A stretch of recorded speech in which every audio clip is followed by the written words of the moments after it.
Hi, welcome to the Sankofa Pan African series.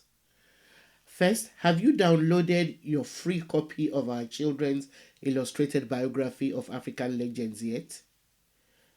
Please do so if you haven't. Don't forget that we owe our children a responsibility to expose them to our history.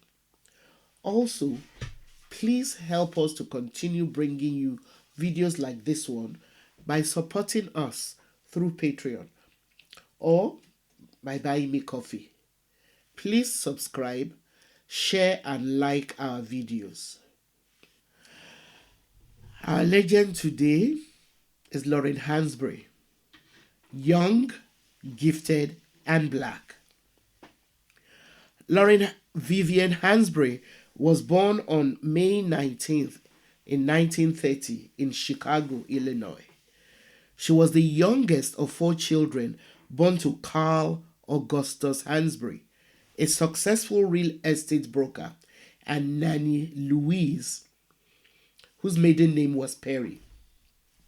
Nanny Louise was a driving school teacher and committee member of her ward.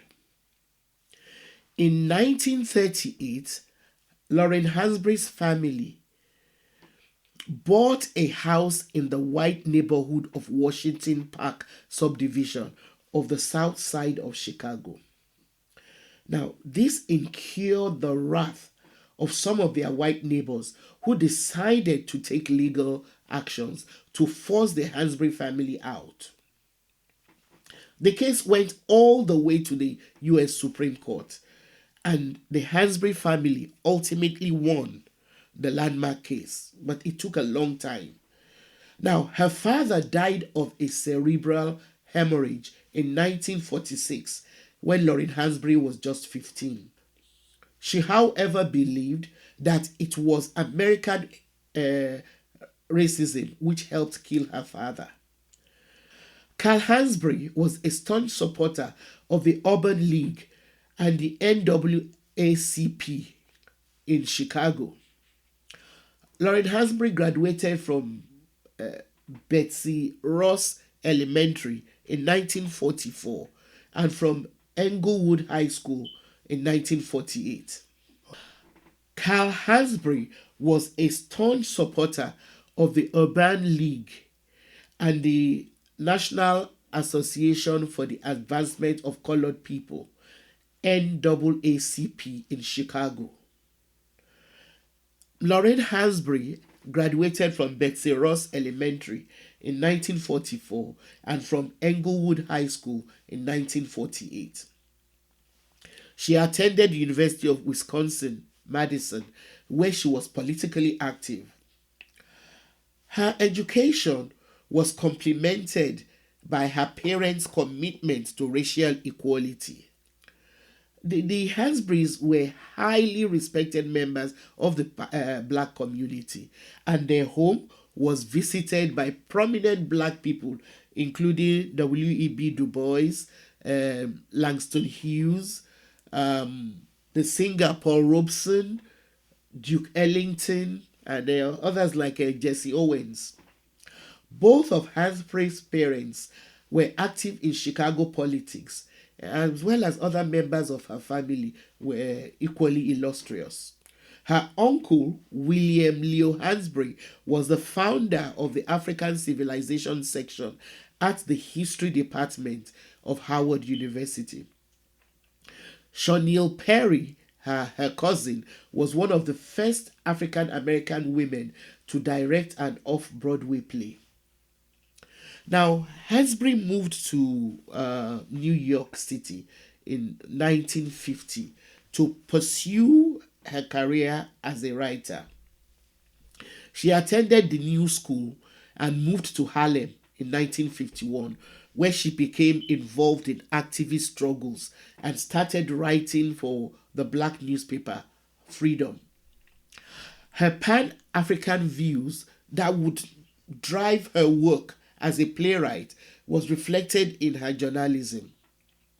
Because as a journalist, she wrote in support of the Mau Mau uprising in Kenya and covered the case of William McGee a black man who was executed for the rape of a white woman after being convicted by an all-white jury, which spent less than 3 minutes to condemn him. Hansberry's career was driven by her desire for social justice. Unfortunately, only 2 of her plays were ever performed during her lifetime. The first, A Raisin in the Sun, was inspired by her family's struggles against their racist neighbors that I talked about earlier.